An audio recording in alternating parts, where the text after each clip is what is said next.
Olá pessoal, nessa aula estaremos falando sobre a Proclamação da República e os seus desdobramentos. Agora vamos fazer uma leitura nessa imagem que você está vendo aí no vídeo. Você sabe o que está acontecendo nessa cena? Você conhece o personagem que está sendo empurrado? Você sabe quem está empurrando essa figura, que é um rei, né? É um rei, está sendo empurrado da sua cadeira, do seu trono. E aqui, que episódio serve para tema dessa charge? O que você sabe sobre este episódio? Por que será que o povo está ausente aí desta cena? Vamos olhar de novo aí essa cena? Olha aí, uma pessoa empurrando um senhor aí da sua cadeira, um senhor com uma coroa, né? Se ele tem uma coroa, então ele deve ser o rei, não é isso? Então vou falar agora para vocês. Vejam só. Essa pessoa que está sendo empurrada nesta cena é Dom Pedro II. Tá? Nessa época o Brasil ainda passava pelo período da monarquia, o período monárquico, em que o rei é que manda, né? Não havia presidente ainda, tá? Então o poder era o rei era soberano, tá? Quem está empurrando o rei da sua cadeira, do seu trono, é justamente alguém que tem uma ideia diferente da monarquia, tá? Eles querem um governo republicano, um governo onde a figura do monarca ela não exista mais, e sim a de um presidente da república, certo? E Benjamin Constant, ele é um major, nós vamos falar um pouco dele mais na frente, mas esse episódio aí, essa imagem muito interessante da história brasileira, mostra o líder da juventude militar da época, Benjamin Constant, empurrando Dom Pedro II do seu trono. Claro que isso é uma figura para a gente refletir sobre a ideia do que ela representa, não é? Representa a derrubada do poder, chegando a novos ideais, com novas ideias. Aí o Benjamin Constant, claro que não foi só ele que motivou a dissolução da monarquia e o aparecimento da república, mas ele, motivado pelo movimento positivista e pelos pensamentos positivistas, ele adere à causa da república, tá? Nós vamos falar mais sobre positivismo mais adiante. Aqui nós temos a nossa imagem da Primeira República. É importante dizer que a Primeira República, vou afastar a imagem aqui para vocês olharem melhor, é o brasão da República aí, viu?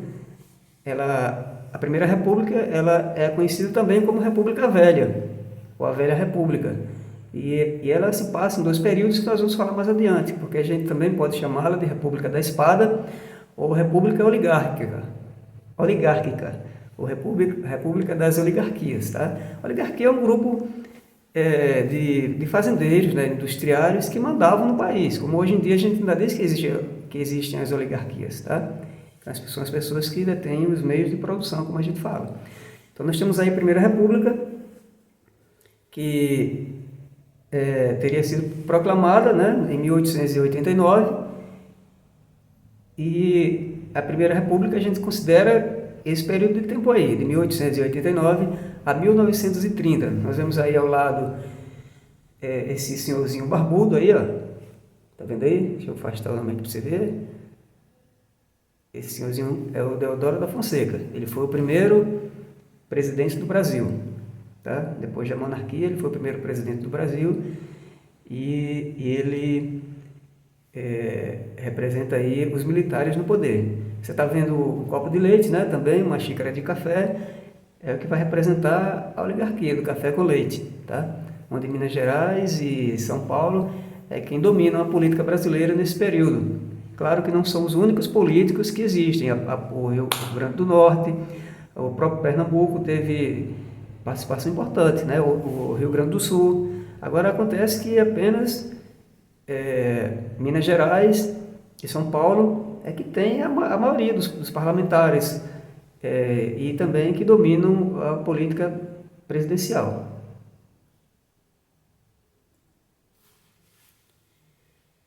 falei para você sobre positivismo. Vamos ler um pouco sobre positivismo? Olha só na tela aí. Ó. Positivismo é um conjunto de ideias sistematizado pelo francês Auguste Comte, o Auguste Comte, em francês, tem aí a data de nascimento e falecimento dele. No Brasil, o Major Benjamin Constant foi um grande divulgador dessas ideias entre os jovens oficiais. Tá? Veja que nessa época os oficiais brasileiros eles eram mais voltados para a ideia de progresso do Brasil, né? Não é isso? E não para uma ideia de tradicionalismo, como eles querem colocar hoje em dia, né? Da ideia tradicional de ser... tem outra palavra que a gente pode denominar isso, né? Diferente dos militares de hoje, que se dizem conservadores, né? Veja que conservador para a época era ser monarquista. E para essa época, para a época aí da proclamação da República, eles consideravam-se inovadores e colocavam em pauta os istas. Veja só, então Benjamin Constant foi um grande divulgador dessas ideias entre jovens oficiais brasileiros. Deixa eu mudar a câmera aqui. Entre jovens oficiais brasileiros. O positivismo é uma teoria que manifesta uma crença radical na ciência e na razão. Segundo essa teoria, a história das sociedades humanas é regida por leis imutáveis, científicas ou positivas, sendo a evolução a principal delas. A descoberta dessas leis, por meio de métodos científicos, possibilitaria a compreensão da solução dos primeiros problemas sociais. Apesar das diferenças entre os positivistas, todos eles eram contrários à escravidão e favoráveis à república. Tá? A república, para os positivistas, era um regime mais científico do que a monarquia. Proclamar a república era então uma forma de acelerar o progresso do Brasil. Aí veja que no Brasil, o que é que eles defendiam? Tá? A implantação de uma ditadura republicana, certo? Veja que a ideia é que é ditadura republicana, e não de liberdade plena. A ideia de que o progresso depende da ordem, daí o lema positivista inscrito na bandeira, inspirado pelo ideal positivista, que é ordem e progresso.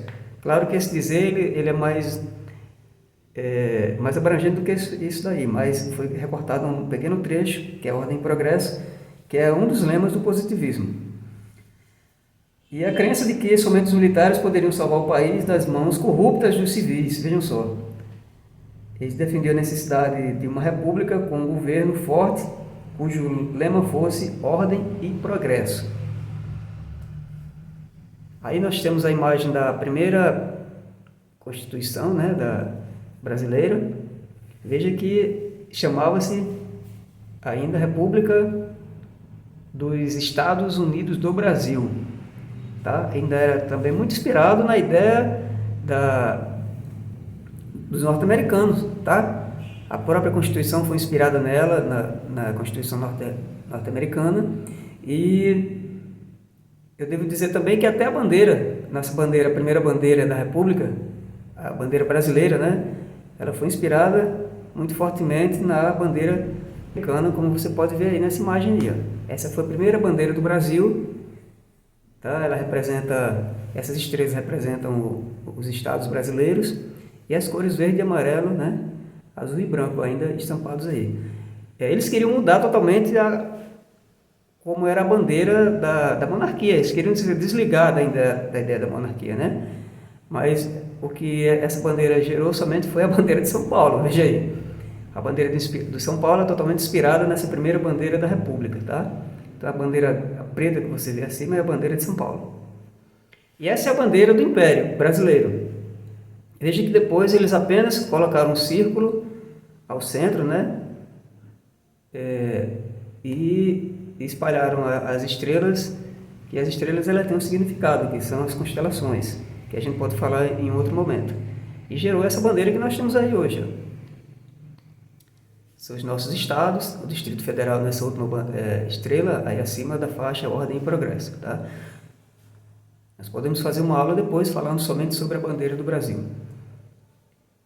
Aí nós temos também outras bandeiras, tá? Só para conceituar melhor nossa aula, nós temos aí que representa o presidente da República, tá? Com o brasão da República, olha aí.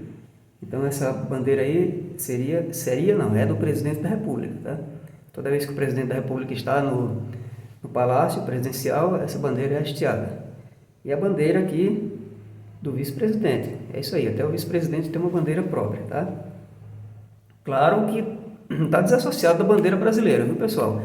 É apenas para mostrar que cada um tem a sua bandeira específica, a simbologia.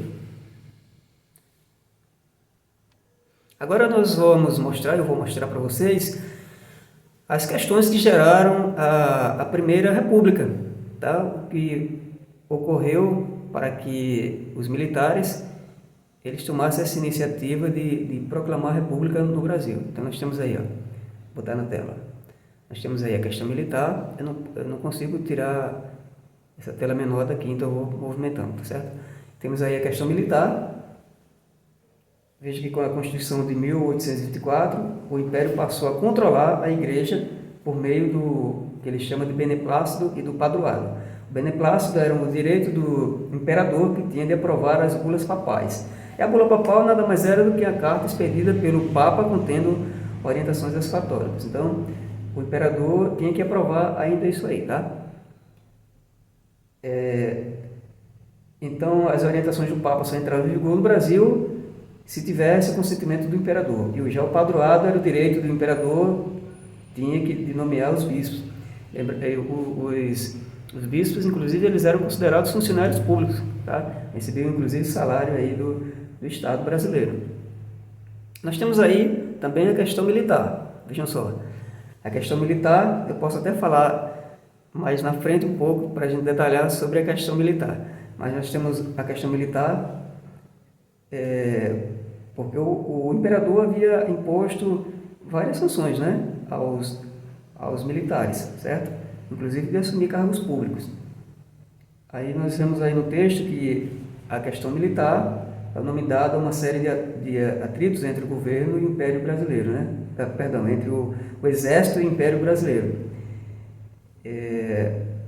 Tinha punições também aos oficiais do Exército, tá? Inclusive quando eles se manifestavam na imprensa. Lembrando que nessa época a imprensa ela tinha uma maior liberdade, certo?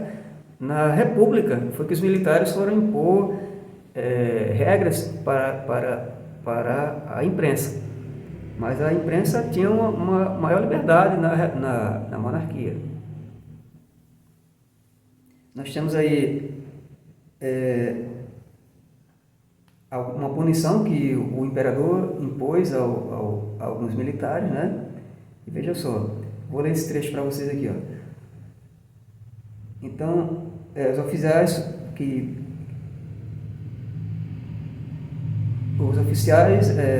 foram denunciar a corrupção na imprensa, né? Denunciaram a corrupção na imprensa e eles eram a favor publicamente da abolição, né? Da abolição do regime monárquico. Então, a ordem do imperador é que o Marechal Deodoro punisse aí os militares, tá? Sendo que Deodoro negou-se a punir os militares, ele foi demitido do cargo, assumindo um outro mais favorável ao regime monarquista. Claro que tinham militares que eram a favor do regime monarquista, tá certo?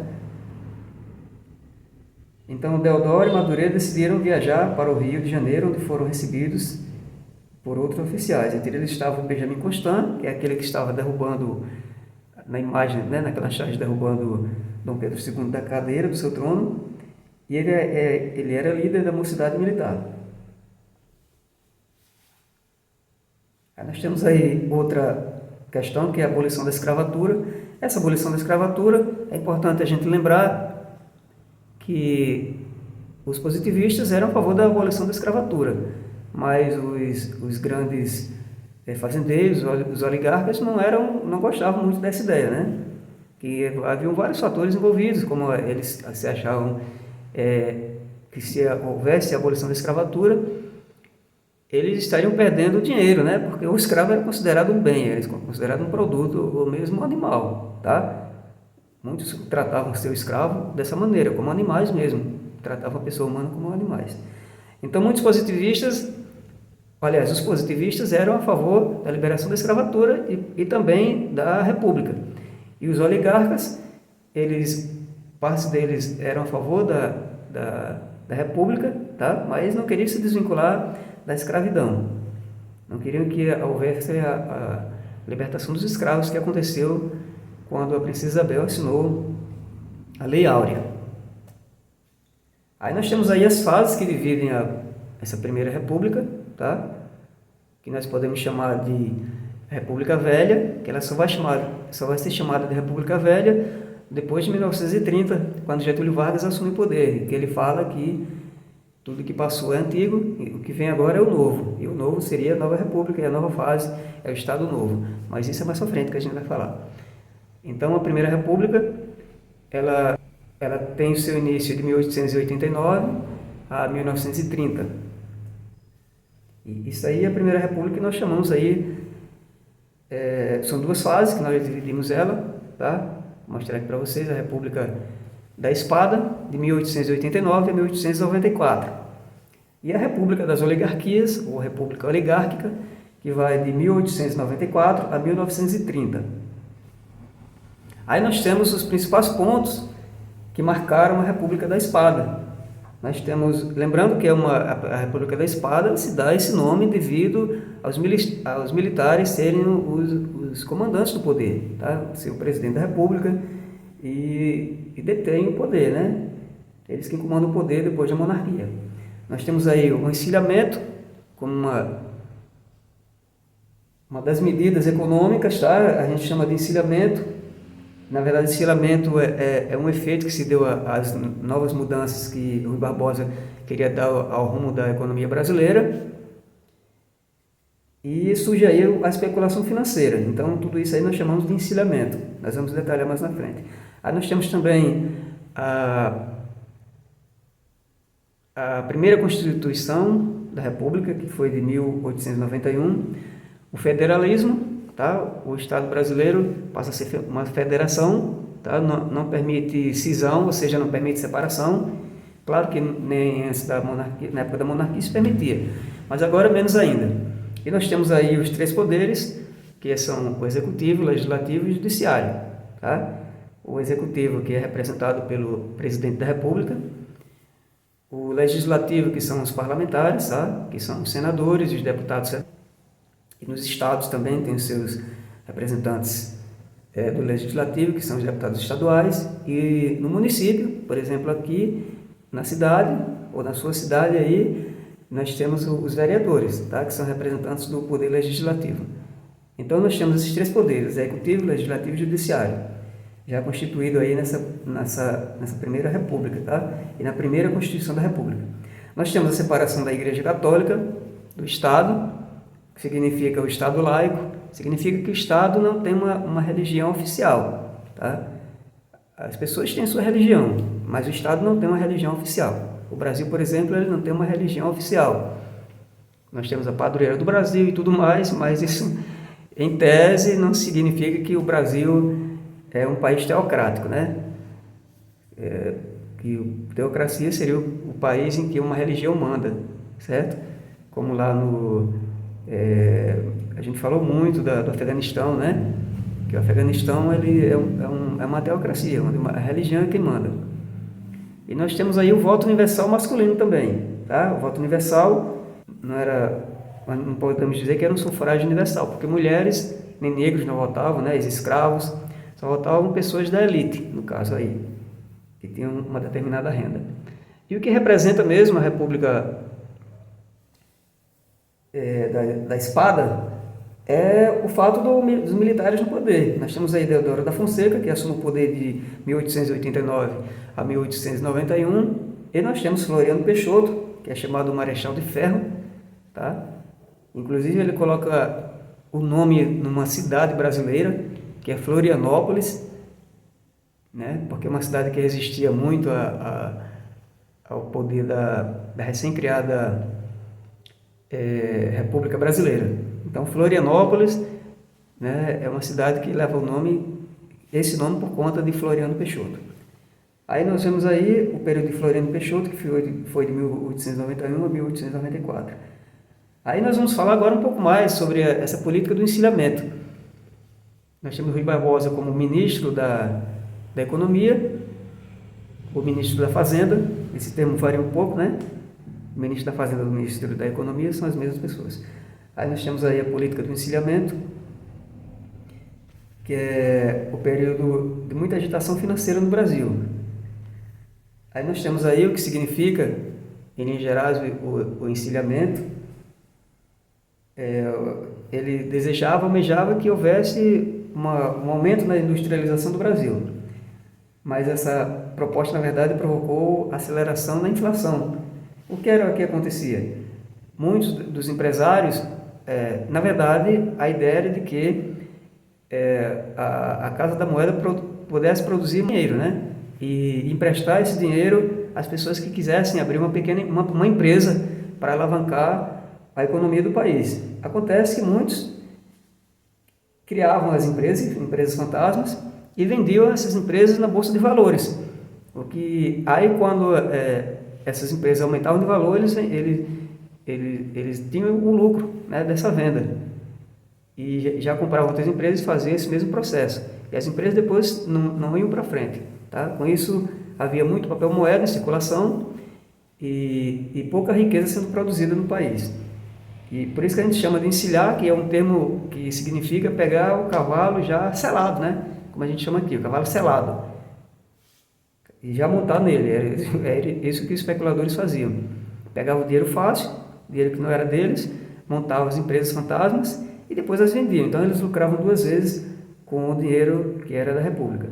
Nós temos aí a primeira Constituição da República, como eu já falei, que ela já tinha nas suas linhas o federalismo, os três poderes, a separação da Igreja Católica, do Estado e o voto universal masculino.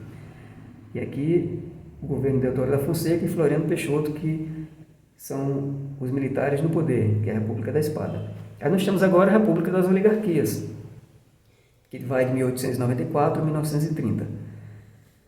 Nós temos aqui a política do café com leite, em que São Paulo e Minas Gerais é quem comanda a política nacional. Lembrando que não são os únicos políticos do país, tá? E nós temos aí a política dos governadores, com troca de favores, sem interferência do presidente da República em questões estaduais. É tanto que os governadores, nessa época, chamavam-se presidentes dos seus respectivos estados. Por exemplo, aqui em Pernambuco não teria um governador, teria o presidente de Pernambuco. E a política dos governadores, o apoio dos governadores ao Poder Executivo Federal. Aí nós temos o coronelismo e o voto de cabresto, que o voto de cabresto seria necessariamente o fazendeiro, ou seja, o oligarca, o dono da terra. Ele fazia com que as pessoas comandadas por ele votassem o candidato que eles quisessem, tá? Sob pena de morte, sob pena de ser expulso da fazenda. Haviam várias situações, até porque o voto ele não era secreto, ele era um voto cantado, que a gente chama, era um voto aberto, tá? A gente estava votando, então não poderia nem votar em quem quisesse na época, tá? E também pela troca de favores. Quem não era sujeito ao coronel, por trabalhar em suas terras ou por ser seu funcionário, mas poderia receber algum favor, né?